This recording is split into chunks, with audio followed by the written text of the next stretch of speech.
Dicen que el cuerpo de una omega puede aguantarlo todo, pero su corazón solo se rompe una vez.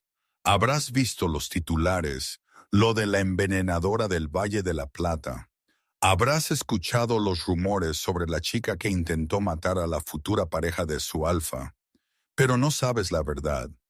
Los registros oficiales del tribunal, ese 14 de octubre, decían que la acusada se desmayó por el estrés. Eso es una mentira descarada. Cuando yo, María del Carmen Sterling, entré en aquella sala, me estaba muriendo. Y cuando caí, el hombre que me atrapó no fue el alfa que decía quererme. Fue el rey, ese que todos temían. Esta es la historia jamás contada del juicio que casi provoca una guerra. La gran sala de la manada de Valle de la Plata, el lugar donde normalmente celebrábamos uniones y festividades de la cosecha, me asfixiaba. Hoy, en vez de alegría y buen vino, olía a sentencia y a lana mojada. Más de 300 lobos apretujados en los bancos de madera. Yo estaba en el centro, mi vestido gris, el mismo con el que me habían arrestado, sucio y roto. Ni siquiera me dejaron ducharme. Los susurros de la multitud zumbaban como un enjambre de abejas furiosas. Traidora. Mírala, parece culpable. Pobre Ana Romero. Al frente, en un estrado elevado, el tribunal, 3 ancianos de manadas vecinas, supuestamente imparciales. Y a su derecha, la cúpula de Valle de la Plata. Ahí estaba Carlos Navarro, impecable en su traje de carbón, la mandíbula apretada.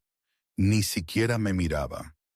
A su lado, su padre, don Rodrigo, el alfa actual, y, milagrosamente recuperada, Ana Romero. Se veía pálida, trágica, con ese pañuelo de seda secándose unas lágrimas que dudo mucho que fueran reales. Mi vista empezó a nublarse. El hambre, la sed, el dolor de las costillas rotas. ¿Cuánto tiempo llevábamos ya? Era un torbellino de agonía. María del Carmen Sterling. La voz del juez Camacho, un hombre anciano y seco, retumbó. Se te acusa de intento de regicidio y de envenenamiento de una invitada de alto rango. ¿Cómo te declaras? Intenté enderezar la espalda, pero un dolor agudo me atravesó el costado, quitándome el aliento. Mi visión se volvía borrosa. Hacía 3 días que no comía. Inocente, carraspeé. La palabra apenas salió de mi garganta. «¡Habla más fuerte!», ordenó Camacho. «Inocente», grité. El esfuerzo me hizo toser violentamente. Yo no lo hice. Jamás haría daño a la manada. «Tenemos el vial encontrado en tu habitación», leyó Camacho de un expediente. «Tenemos el testimonio del personal de cocina que te vio sirviendo el vino. Y tenemos el móvil», señaló a Carlos. «Celos», dijo Camacho, sin rodeos. «Creías tener derecho al afecto del heredero alfa. Buscaste eliminar a la rival». Miré a Carlos. «Por favor», supliqué en silencio. «Mírame.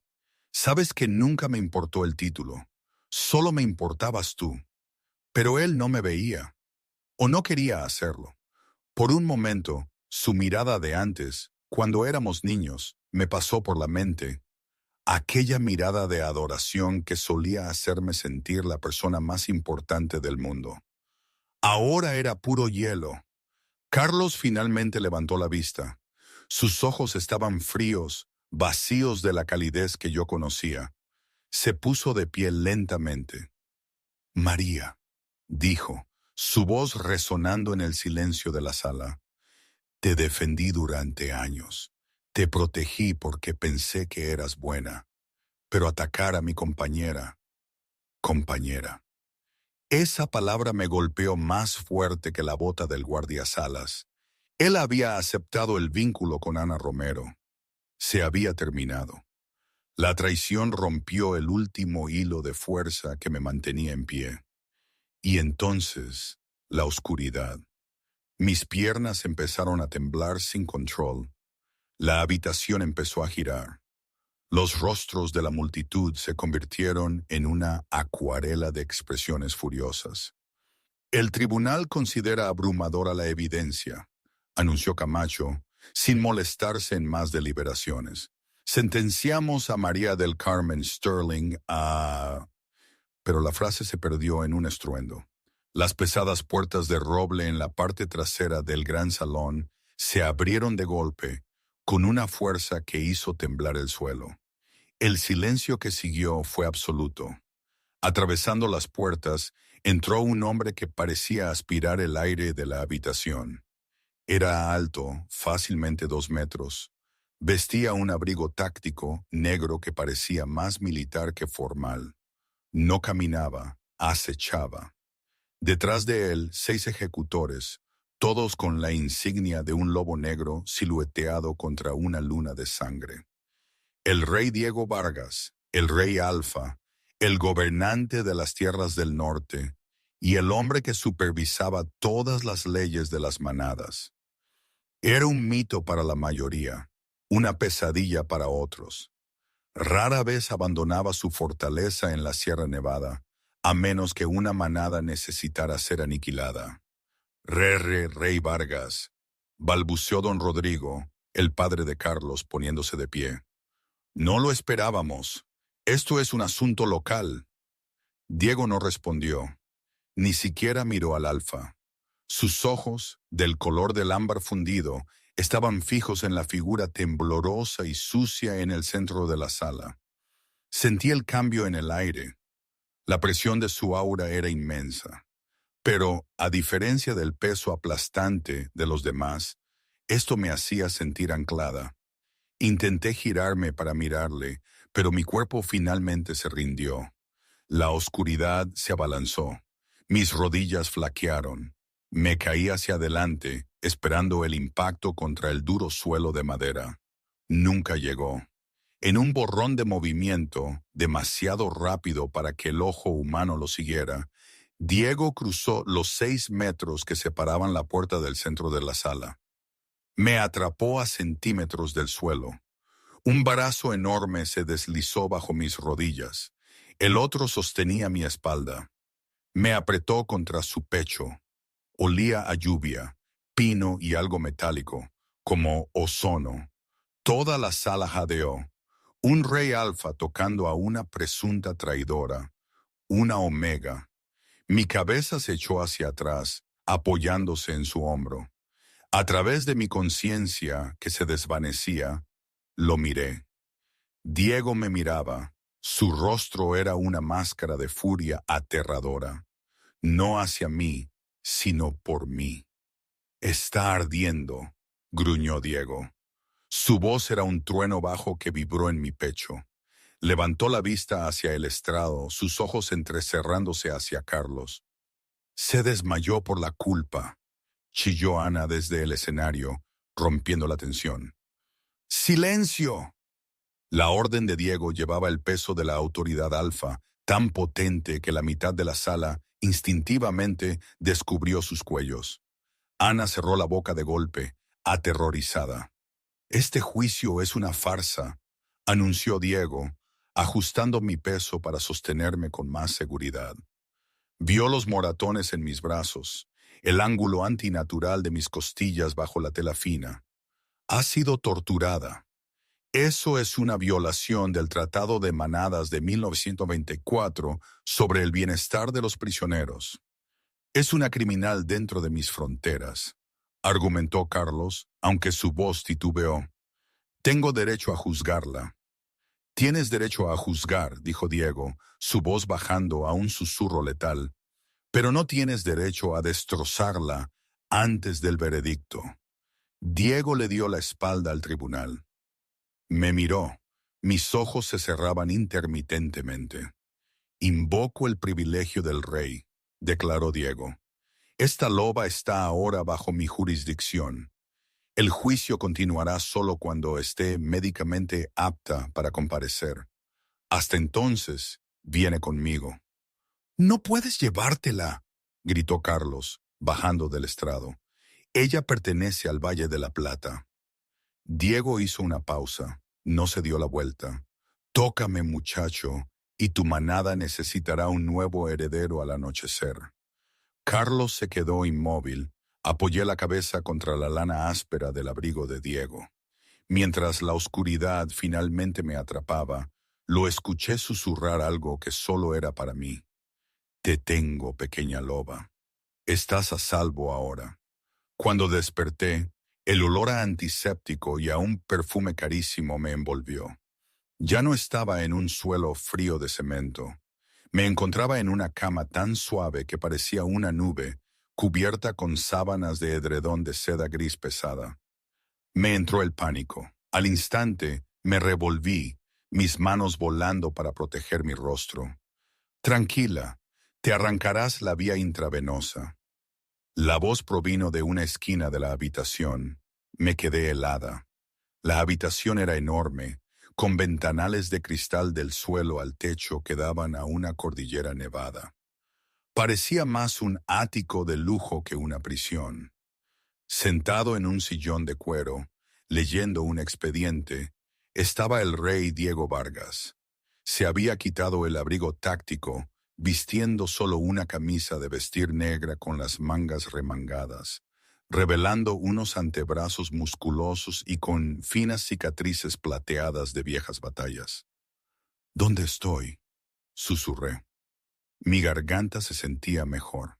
Alguien la había curado. En mi casa, dijo Diego, sin levantar la vista del expediente.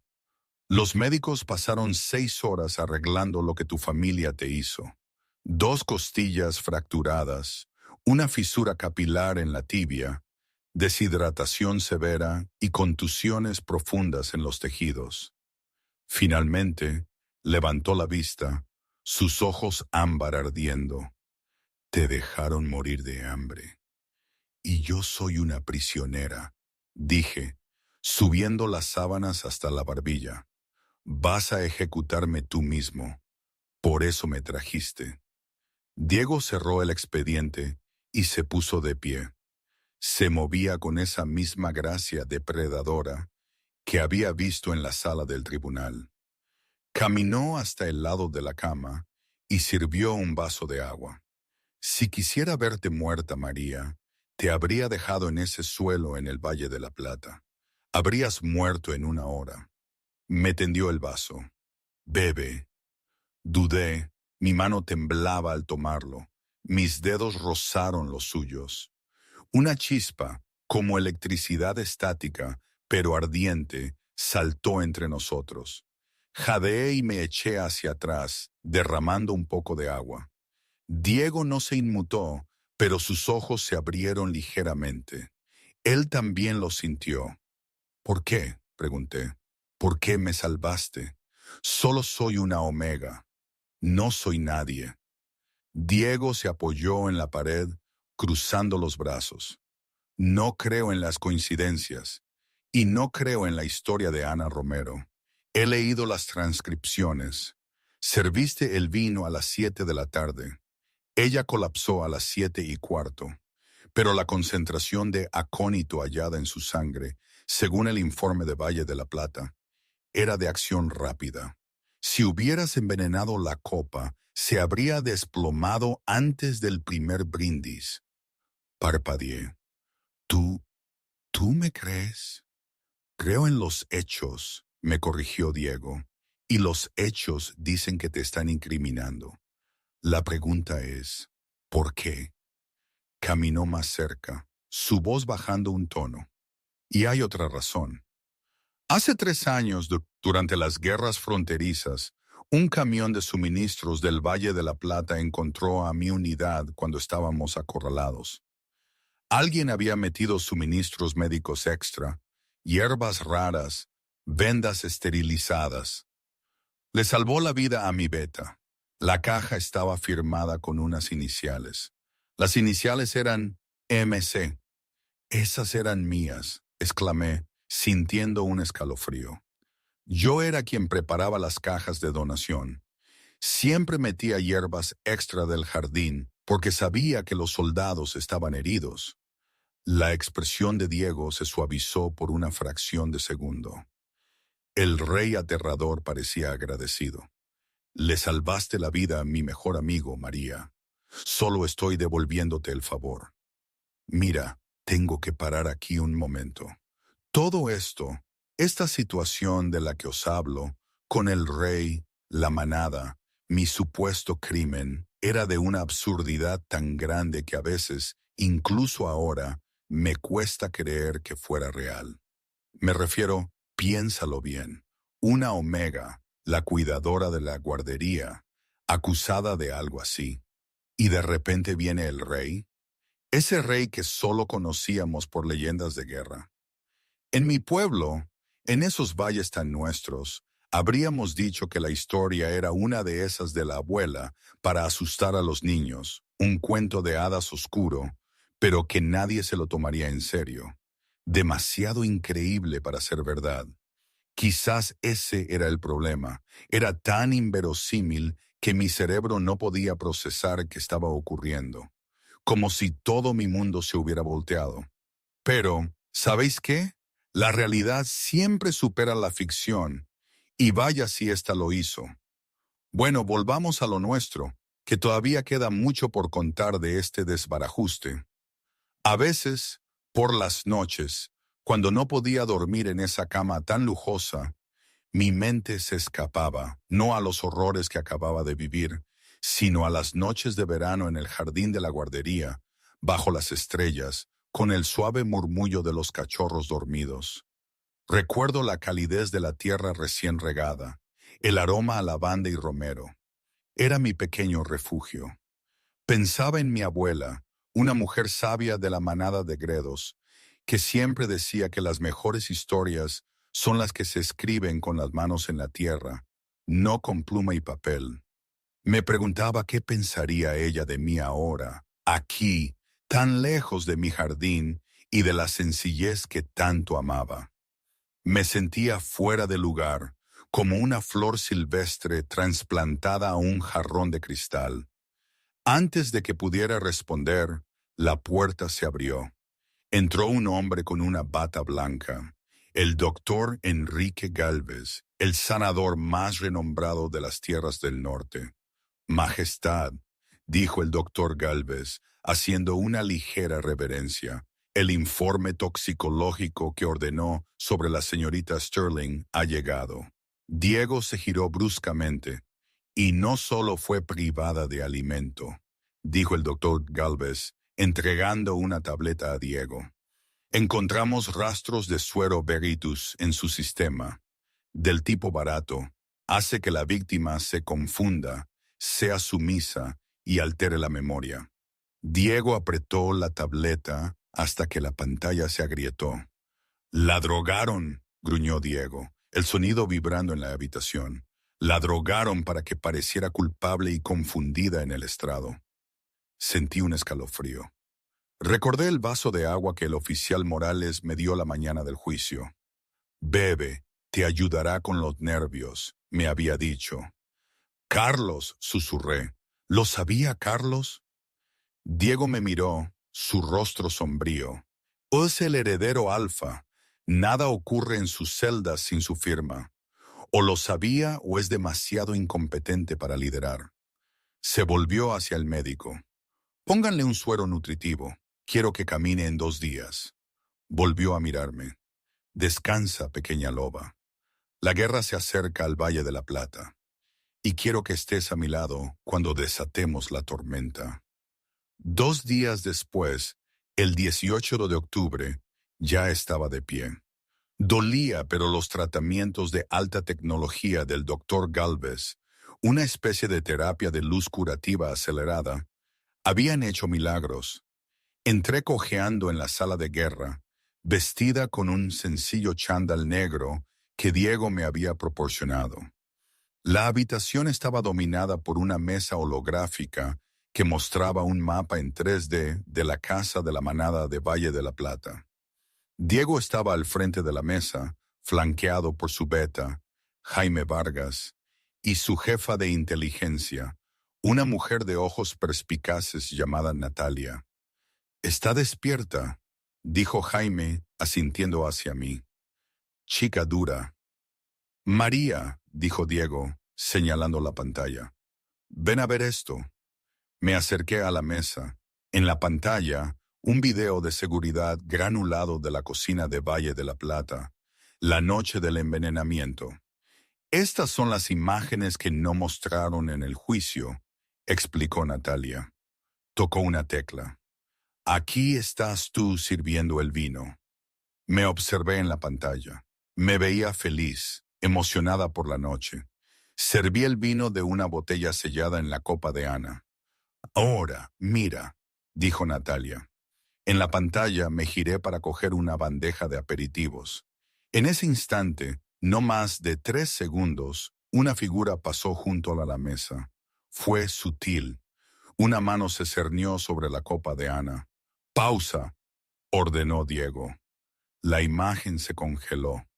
La figura estaba borrosa, de pie en las sombras de un pilar de la cocina.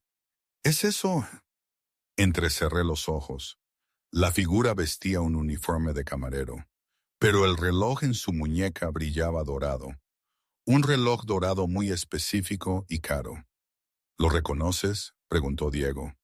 Ese es el Rolex que Carlos le dio a su primo por su 21º cumpleaños.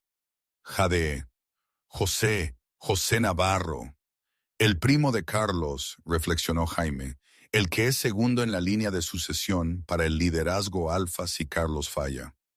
Pero José y yo éramos amigos, dije, mi mente dando vueltas. Me consoló cuando me arrestaron. Me dijo que tuviera esperanza.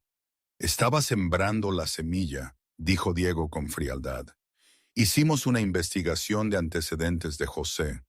Tiene deudas de juegos significativas en los casinos humanos del sur. Deudas que misteriosamente fueron pagadas ayer. ¿Por quién?, pregunté. Diego deslizó la pantalla. Apareció un registro de transferencia bancaria. Era una transferencia de una empresa fantasma llamada Aurora Holdings. Aurora Holdings, leyó Diego. Buscamos en el registro. Es una corporación ficticia registrada en las Islas Caimán, pero el firmante de la cuenta no es José. Diego me miró, sus ojos llenos de una mezcla de lástima y furia. La firmante es Ana Romero. La habitación dio vueltas. Ana, la víctima, ¿por qué se envenenaría ella misma?, pregunté. No usó acónito. La voz del doctor Gálvez sonó por el intercomunicador. Analicé los datos médicos enviados desde Valle de la Plata. Los síntomas de Ana, hinchazón de garganta, desmayo, imitan el acónito, pero su frecuencia cardíaca nunca bajó a niveles letales. Fue una reacción alérgica, probablemente a aceite de cacahuete o veneno sintético, dosificado cuidadosamente. Lo escenificó. Lo escenificó, terminó Diego, para deshacerse del único obstáculo que se interponía entre ella y la posición alfa. Tú. Me sentí enferma. Era una trampa perfecta y brutal. Ana puso el dinero, José hizo el trabajo sucio, y Carlos fue el tonto que se lo creyó. Tenemos la prueba, dijo Jaime, crujiéndose los nudillos. ¿Se la enviamos al consejo? No, dijo Diego con oscuridad. El consejo se mueve demasiado lento. Lo enterrarán en burocracia, y para cuando fallen, Carlos ya habrá marcado a Ana y la habrá convertido en Luna. Una vez que sea Luna, tendrá inmunidad diplomática. Diego se volvió hacia mí. Se acercó y me puso las manos en los hombros. El calor de su tacto me ancló. La ceremonia de sucesión del Valle de la Plata es mañana por la noche, dijo Diego. Carlos planea anunciar a Ana como su compañera y prestar el juramento alfa. Si hace eso, perdemos. ¿Entonces qué hacemos?, pregunté, mirándolo a los ojos ámbar. Sentí un fuego encenderse en mi estómago. Ya no era miedo, sino ira. Una ira justa. Diego sonrió, una mueca peligrosa y lobuna que prometía el caos. Nos colamos en la fiesta, pero no iremos como un rey y una fugitiva. Iremos como un rey y su reina. Mi respiración se detuvo. ¿Qué? La única forma en que puedes volver a ese territorio sin ser arrestada en el acto es si estás bajo mi protección directa, no como una pupila, sino como una compañera. Su pulgar rozó mi clavícula. Entramos juntos, exponemos la verdad frente a toda la manada y vemos cómo su mundo arde. ¿Quieres que finja ser tu pareja? Pregunté, mi corazón latiendo contra mis costillas y no de miedo. Diego se inclinó, sus labios rozando mi oído. ¿Para mañana por la noche? Sí, a menos que... Se echó un poco hacia atrás, buscando en mis ojos. A menos que todavía quieras al muchacho que te dejó pudrirte. Pensé en Carlos dándome la espalda en el tribunal. Pensé en los moratones de mis piernas. Luego miré al hombre que me había sacado del infierno y me ofrecía una espada para contraatacar. No, dije, mi voz firme por primera vez en días. No quiero al muchacho, quiero venganza. Diego asintió satisfecho. Bien, entonces vamos a conseguirte un vestido que parezca la guerra. El vestido llegó en una caja que parecía un ataúd. Era negro mate, atado con una cinta plateada, y lo llevaron dos asistentes que parecían aterrorizados de dejarlo caer. Yo estaba en el centro del vestidor, mirando mi reflejo. Apenas reconocía a la chica en el espejo. Los tratamientos del doctor Galvez habían acelerado la curación de los moratones de mi cara, dejando solo una tenue sombra amarilla en mi pómulo que se podía cubrir fácilmente con maquillaje. Pero eran mis ojos los que eran diferentes. La mirada suave y suplicante de la Omega que limpiaba suelos había desaparecido. En su lugar había una agudeza hueca y fría. Su Majestad lo seleccionó personalmente, dijo Renata, la jefa de estilistas de la manada de los Vargas. Era una mujer beta menuda, con cabello plateado y manos que se movían con precisión quirúrgica. Dijo que necesitabas llevar una advertencia. Renata abrió la caja. Jadeé. No era blanco, el color de una debutante, y no era negro, el color del luto. Era carmesí, un rojo profundo y violento, como sangre arterial o un sol moribundo. La tela era una seda líquida y pesada que parecía moverse como el agua. «Póntelo», dijo Renata suavemente. «Es hora de enterrar a la chica a la que hirieron». El proceso fue un torbellino. El equipo de Renata trabajó en mí durante 2 horas. Limpiaron la mugre de la prisión de mi piel con sal marina y lavanda. Aceitaron mi cabello hasta que brilló como chocolate oscuro, peinándolo en ondas sueltas y peligrosas que caían por mi espalda. Cuando finalmente me puse el vestido, me di cuenta de que era una obra maestra de la ingeniería. Tenía mangas largas y cuello alto, modesto a primera vista, pero la espalda estaba completamente abierta, cayendo peligrosamente baja hasta la curva de mi columna vertebral. Abrazaba cada centímetro de mi figura, creando una silueta elegante y depredadora a la vez. Renata aplicó el toque final, un labial en un tono de baya oscura que hizo que mi boca se viera llena e inquebrantable. «Mira», ordenó Renata, girándome hacia el espejo de cuerpo entero. Dejé de respirar. La Omega había desaparecido. La mujer que me devolvía la mirada parecía capaz de reducir una ciudad a cenizas. El vestido rojo contrastaba con mi piel pálida, haciéndome parecer etérea y aterradora. Yo no parezco yo», susurré, tocando mi propio reflejo. «Pareces una luna», rugió una voz profunda desde la puerta. Me giré. El rey Diego Vargas estaba apoyado en el marco de la puerta. Vestía un esmoquín formal negro sobre negro, con el escudo de los Vargas, un cráneo de lobo plateado, prendido en su solapa. Se veía increíblemente guapo, pero sus ojos eran oscuros, escrutándome con una intensidad que hizo que el aire de la habitación se calentara. Se despegó del marco de la puerta y caminó hacia mí. Las asistentes salieron corriendo de la habitación, cerrando la puerta detrás de ellas, dejándonos solos en el pesado silencio. Diego se detuvo a un pie de mí. No me tocó, solo me respiró. Rojo, murmuró, el color de la guerra. Sabía que te sentaría bien. Estoy aterrada, admití. Mi voz temblaba ligeramente, traicionando la imagen de la reina guerrera. Carlos, el Alfa, toda la manada. Todos creen que soy una asesina. ¿Y si tropiezo? ¿Y si me paralizo? Diego acortó la distancia. Extendió su mano grande y áspera me acarició la mandíbula, obligándome a mirarlo. Su pulgar rozó mi labio inferior. No te paralizarás, dijo, su voz baja y áspera, porque yo te estaré sujetando, y si tropiezas, te atraparé, justo como lo hice en la sala del tribunal. Se llevó la mano al bolsillo y sacó una bolsita de terciopelo.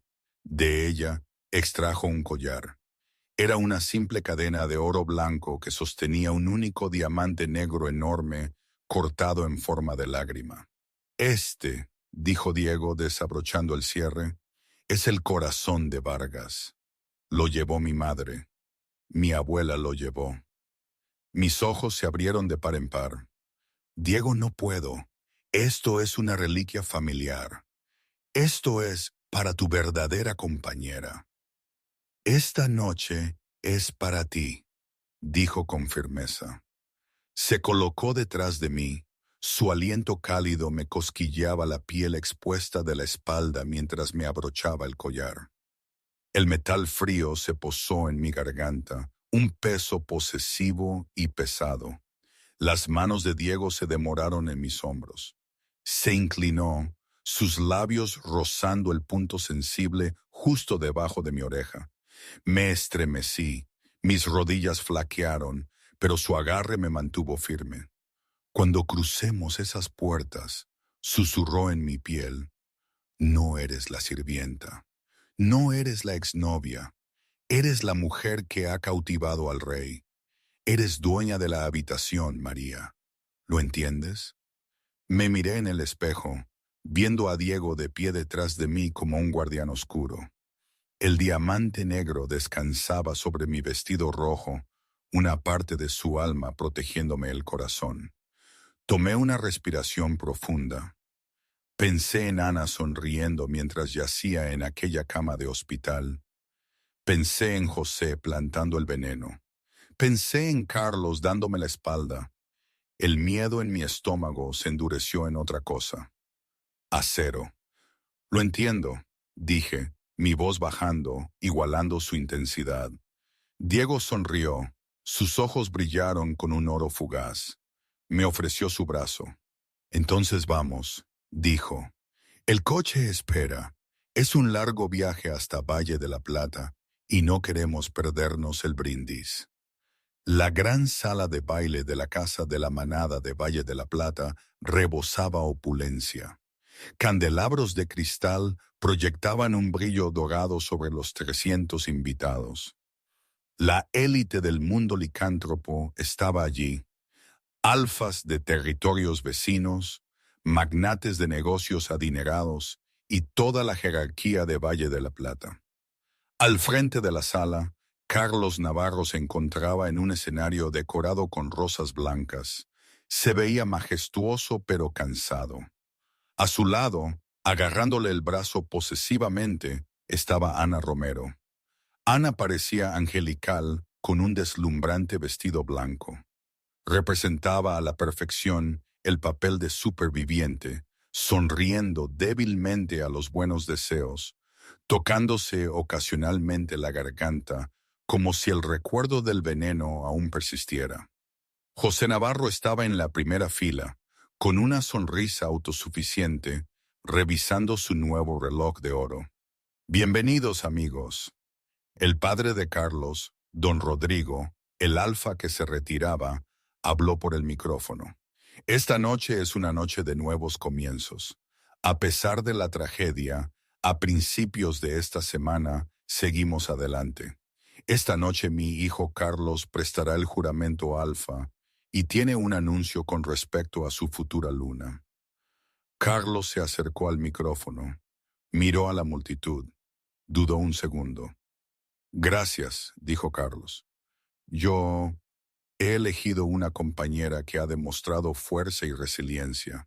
Una mujer que sobrevivió a un intento contra su vida por parte de una traidora en la que una vez confiamos. Ana sonrió apretándole el brazo. Reclamo a Ana Romero como mi... ¡Boom! Las pesadas puertas dobles en la parte trasera del salón de baile no solo se abrieron, fueron abiertas de golpe por dos de los ejecutores de Diego. El sonido resonó como un disparo. La música se cortó. Todas las cabezas de la sala se giraron. De pie en el arco de la puerta, enmarcado por el aire de la noche, estaba el rey Diego Vargas, y en su brazo, una visión vestida de rojo sangre. Un jadeo colectivo recorrió la sala. Comenzó como una onda y se convirtió en una ola. Es ella, no puede ser. Es María. Apenas me reconocían. La chica que solía servirles aperitivos con un uniforme gris había desaparecido. Esta mujer caminaba con una columna vertebral de acero. El vestido rojo fluía a mi alrededor como fuego líquido. El diamante negro en mi garganta brillaba bajo las luces del candelabro, un símbolo de protección que cada lobo en la habitación reconocía como el escudo de los Vargas. Diego no se anunció a sí mismo. No era necesario. Simplemente me acompañó por el pasillo central, la multitud abriéndose paso para nosotros como el mar rojo. Su mano estaba posesivamente en mi espalda. Sus dedos se extendían sobre la seda roja. Carlos se quedó inmóvil en el escenario, con la boca ligeramente abierta. Miró de Ana, pálida, bonita, segura, a mí, vibrante, peligrosa, magnífica. El agarre de Ana en el brazo de Carlos se apretó hasta que sus uñas se clavaron en su traje. Su sonrisa flaqueó. Diego y yo nos detuvimos al pie del escenario. El silencio era ensordecedor. Rey Vargas, balbuceó el padre de Carlos, don Rodrigo, sosteniendo el micrófono con una mano temblorosa. Nosotros no lo esperábamos. Evidentemente, la voz de Diego llegó al fondo de la sala sin necesidad de micrófono. Parece que están de fiesta. Pensé en traer a mi invitada para ofrecer nuestras felicitaciones. Se giró hacia mí, miré hacia el escenario. Crucé miradas con Carlos. Por primera vez en años, me miró con un deseo y un arrepentimiento puros y sin adulterar. Luego miré a Ana. Sonreí, una curva lenta y escalofriante de mis labios que no llegó a mis ojos. «Hola, Ana», dije, mi voz clara y suave. «Te ves encantadora. Veo que te has recuperado de tu alergia». Ana palideció. «Fue veneno», siseó, aunque su voz temblaba. «Tú me envenenaste». «¿De verdad?», incliné la cabeza. Metí la mano en el pequeño bolso de mano que llevaba. La habitación se puso tensa. ¿Estaba sacando un arma? Saqué un trozo de papel doblado. «Extraño», dije, golpeando el papel contra mi barbilla, porque esta transferencia bancaria de Aurora Holdings a José Navarro dice lo contrario. Está fechada el día antes de la cena y está firmada por ti. José, en la primera fila, dejó caer su copa de champán. Se hizo añicos en el suelo, el sonido explotando en la silenciosa habitación. «Mentiras», chilló Ana, su máscara angelical deslizándose para revelar el rostro gruñente debajo. Ella miente, Carlos. Es una fugitiva. Arréstenla. Tócala, gruñó Diego, el sonido bajo y vibrante con poder alfa. Y quemaré esta casa de la manada hasta los cimientos con todos dentro. Dio un paso adelante, protegiéndome, sus ojos brillando ámbar. No estamos aquí para mentir, anunció Diego a la sala. Estamos aquí para mostrarles el video de su primo José echando el polvo en el vino. Estamos aquí para mostrarles los informes médicos que prueban que Ana no fue envenenada con acónito. Diego le hizo una señal a su beta Jaime, que estaba junto a la cabina de tecnología. De repente, la pantalla de proyección gigante detrás del escenario, destinada a mostrar un montaje de Carlos y Ana, parpadeó. Aparecieron las imágenes de la cocina. La imagen granulada de José echando el polvo en el vaso tenía 15 metros de altura. La multitud estalló. «¡José!», rugió Carlos, volviéndose hacia su primo. José retrocedió torpemente, derribando una silla. «Ella me obligó a hacerlo. Ana dijo que pagaría mis deudas. Dijo que María estaba en el camino». La verdad flotaba en el aire, innegable y fea.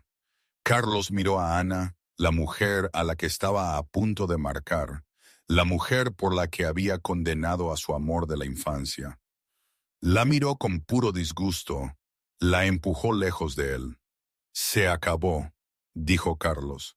Se volvió hacia mí, bajó del escenario, caminando hacia mí. Se veía destrozado. «María», suplicó Carlos extendiendo una mano. «No lo sabía, lo juro. Por favor, perdóname. Podemos arreglar esto. Tú eres mi...» Estaba a punto de decir compañera. Pero antes de que pudiera, Diego se interpuso delante de mí, una pared de músculo negro y furia. «Ella no es tuya», dijo Diego, su voz contundente. «Tuviste su corazón y lo tiraste por la tierra. No tienes derecho a recogerlo ahora que yo lo he pulido». Diego se volvió hacia mí, ofreciéndome su mano. «¿Lista para irnos, mi reina? Creo que el aire aquí huele a basura». Miré a Carlos por última vez. Vi al chico que solía amar, ahora pequeño y patético. Luego miré a Diego, el rey que me había creído cuando nadie más lo hizo. Tomé la mano de Diego. «Llévame a casa, Diego», le dije. Y mientras nos dábamos la vuelta para irnos, dejando atrás el caos del Valle de la Plata, Diego no solo me tomó de la mano, la llevó a sus labios y besó mis nudillos, justo delante de todos. Desde mi perspectiva, la de don Rodrigo Navarro, todo se vino abajo en un instante. Había estado orgulloso de mi hijo, creyendo que su elección, aunque dolorosa para María, era para el bien de la manada. Pero ver a María, esa Omega que conocimos desde niña, convertida en una fuerza de la naturaleza, con el rey Diego a su lado, fue como ver el mundo girar al revés. La humillación pública, la verdad al desnudo. Sentí un nudo en el estómago cuando Carlos la empujó. Fue un reflejo puro de vergüenza y asco. Y luego ese intento desesperado de volver a María, de aferrarse a lo que había desechado, era tan patético que me dio pena. Pero cuando el rey Diego se interpuso, cuando María tomó su mano sin dudarlo, sentí el golpe. Era el final de todo lo que habíamos construido, de todo lo que habíamos planeado. Mi hijo había perdido, y no solo una luna, sino su dignidad y quizás su alma. Mi corazón se encogió, un presagio oscuro de lo que estaba por venir, un miedo que iba más allá de la rabia o la vergüenza. Un alfa, rechazado por quien debería haber sido su corazón. Sabía lo que eso significaba, pero la historia no había terminado. Mientras salíamos, un grito resonó desde el escenario, no de ira, sino de dolor. Carlos se había desplomado. Se agarraba el pecho, jadeando. El vínculo, cuando un alfa rechaza a su verdadera compañera por una falsa y la verdadera se va con otro, el rechazo puede ser letal. Me detuve en la puerta, escuché los gritos pidiendo un médico. No mires atrás, susurró Diego. Dudé. ¿Debía salvarlo o dejar que el karma por el que tanto había rezado finalmente hiciera su trabajo? ¿Qué habríais hecho vosotros en mi lugar? ¿Habríais perdonado? El silencio que había caído sobre el salón de baile se rompió por un sonido más aterrador que cualquier grito, el jadeo húmedo y gutural de un lobo moribundo. Carlos Navarro, el hombre que tan orgulloso había estado en el escenario hacía unos momentos, ahora se retorcía en el pulcro suelo de madera. Sus manos arañaban desesperadamente su pecho, rasgando su camisa de seda como si intentara arrancarse el propio corazón. Su piel, normalmente de un bronceado saludable, se estaba volviendo rápidamente de un gris translúcido y enfermizo, y las venas de su cuello sobresalían negras contra su garganta. «¡Ayúdenlo! ¡Alguien! ¡Ayúdenlo!», chilló su padre, don Rodrigo, el alfa retirado, cayendo de rodillas junto a su hijo. Pero los médicos de la manada que se apresuraron se quedaron inmóviles, sus manos flotando inútilmente sobre el cuerpo de Carlos. «Es rechazo cardíaco», anunció uno de los médicos. Su voz temblaba de horror.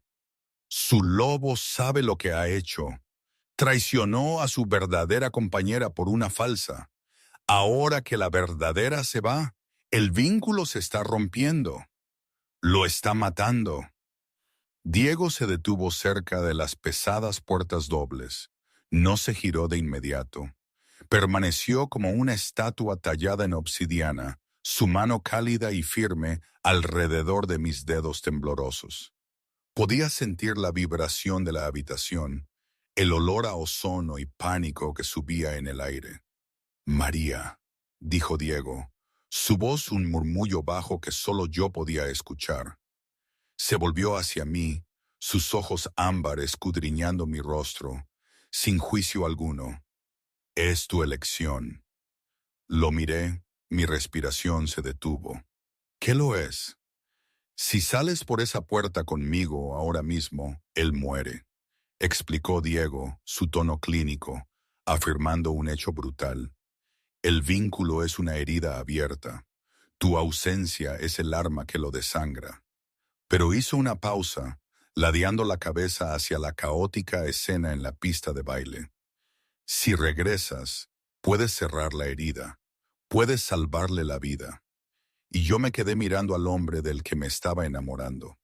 Si lo salvo, ¿significa eso que le pertenezco? ¿El vínculo se vuelve a unir? La mandíbula de Diego se apretó. Un destello de fuego posesivo se encendió en su mirada. «No le perteneces a nadie más que a ti misma, pequeña loba. Quemaría este mundo antes de permitir que te reclame de nuevo. Pero entiende esto. Si lo salvas, le concedes misericordia. Lo mantienes vivo para que recuerde lo que desechó. Si lo dejas morir, se convierte en una tragedia, un mártir». Miré de nuevo el salón de baile. Vi a Ana Romero siendo arrastrada por los ejecutores de Diego, pataleando y gritando sobre su inmunidad diplomática. Vi a José acurrucado en un rincón, llorando.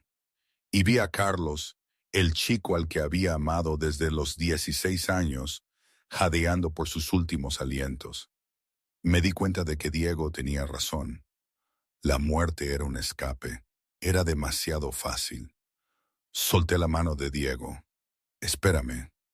«Siempre», susurró él. Me di la vuelta y comencé la larga caminata de regreso por el pasillo. El sonido de mis tacones al golpear el suelo resonó como un metrónomo, descontando los segundos restantes de Carlos. La multitud se abrió para mí al instante, pegándose a las paredes, aterrorizados de la mujer de vestido rojo. No corrí. Caminé con la gracia lenta y aterradora de una reina, decidiendo el destino de un plebeyo. Cuando llegué al pie del escenario, el padre de Carlos me miró. Las lágrimas le corrían por la cara. No habló, simplemente se arrastró hacia atrás, dándome espacio. Me detuve sobre Carlos. Tenía los ojos en blanco, mostrando el blanco, pero cuando mi aroma, a lluvia y ozono, lo golpeó, se concentró lúcidamente. Extendió una mano temblorosa y manchada de sangre hacia el dobladillo de mi vestido carmesí. María, jadeó, la sangre burbujeando más allá de sus labios. Volviste. Lo sabía. Sabía que aún. Pensó que estaba allí para perdonarlo. Pensó que este era el momento en que lloraría y lo abrazaría. Lo miré. Busqué dentro de mí la chispa que solía iluminar mi mundo cada vez que sonreía. Busqué la calidez del sauce, la promesa del futuro. Se había ido. En su lugar había un cráter frío y en calma. No me amas, Carlos, dije, mi voz clara y melodiosa, resonando en cada rincón de la sala en silencio. Amabas la forma en que te miraba. Amabas que yo fuera tu red de seguridad mientras perseguías una corona. Amabas que te hiciera sentir poderoso. Me agaché, ignorando la sangre que se acumulaba cerca de mi vestido. Acercé mi rostro al suyo para que pudiera ver la vida en mis ojos. Una vida que no dependía de él. Estás muriendo porque la diosa Luna intenta corregir un error. Susurré, mi voz endureciéndose como el acero. Pero no te dejaré morir, no descansarás, no serás la víctima. Coloqué la palma de mi mano plana contra el centro de su pecho, directamente sobre su corazón fallido. La multitud jadeó, el aire de la habitación se volvió pesado, cargado de magia ancestral. Yo, María del Carmen Sterling, anuncié, mi voz resonando con un poder sobrenatural que sacudió los candelabros de cristal.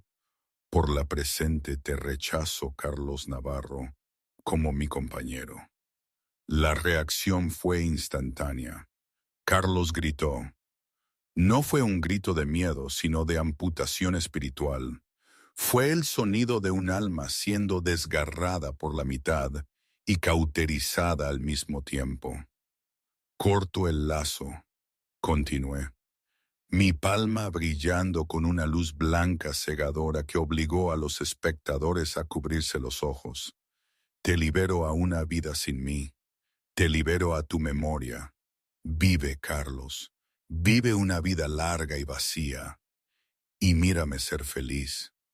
Retiré mi mano bruscamente, como si cortara el hilo. La espalda de Carlos se arqueó del suelo.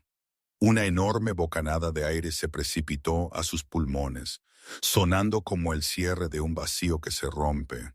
El color gris desapareció de su piel, reemplazado por un rubor de vida. Su ritmo cardíaco se estabilizó. El rechazo había desaparecido, pero también la luz en sus ojos. Se desplomó de nuevo en el suelo, respirando pesadamente, vivo, pero vaciado. El vínculo no solo se había roto, se había borrado. Nunca volvería a sentir la calidez de una verdadera compañera. Era un recipiente con una grieta permanente. Me miró, las lágrimas brotaban de sus ojos, no por dolor físico, sino por el repentino y aplastante peso de la soledad absoluta. María, susurró, su voz rota. No le respondí. Me puse de pie, alisando la seda de mi vestido. Me sentí más ligera, como si mi pesada cadena hubiera sido cortada de mi tobillo. Le di la espalda y me alejé. Diego me esperaba exactamente donde lo había dejado. Al acercarme, una sonrisa lenta y oscura se extendió por el rostro del rey Alfa. Cruel, murmuró Diego con aprecio mientras tomaba mi brazo, atrayéndome con fuerza hacia su costado. Creo que me estoy enamorando de ti. Lo miré, mis ojos brillando con lágrimas contenidas de alivio. Llévame a casa, Diego, le dije. La reina del pico obsidiana. Han pasado 6 meses desde aquello, desde que la niebla de la mentira se disipó y vi mi mundo arder para renacer de sus cenizas. Y hoy, aquí, en el balcón de la fortaleza del rey, mirando el pico obsidiana, la verdad es que sigo sin tener todas las respuestas. ¿Fue lo correcto? ¿Todo lo que hice? No lo sé. A veces pienso que fue lo mejor que me pudo pasar, encontrar esta fuerza, este lugar, a Diego. Otras veces, la sombra de la duda me persigue, un escalofrío de lo que pudo haber sido, de la chica que fui. Supongo que la vida es así, ¿no? Un camino lleno de decisiones, algunas con consecuencias inesperadas, otras con cicatrices que no se ven, pero que se sienten. Nada es perfecto, ni siquiera un reino. Pero esta vida, así de desordenada y extraña, es la mía. Y eso, al final, es lo único que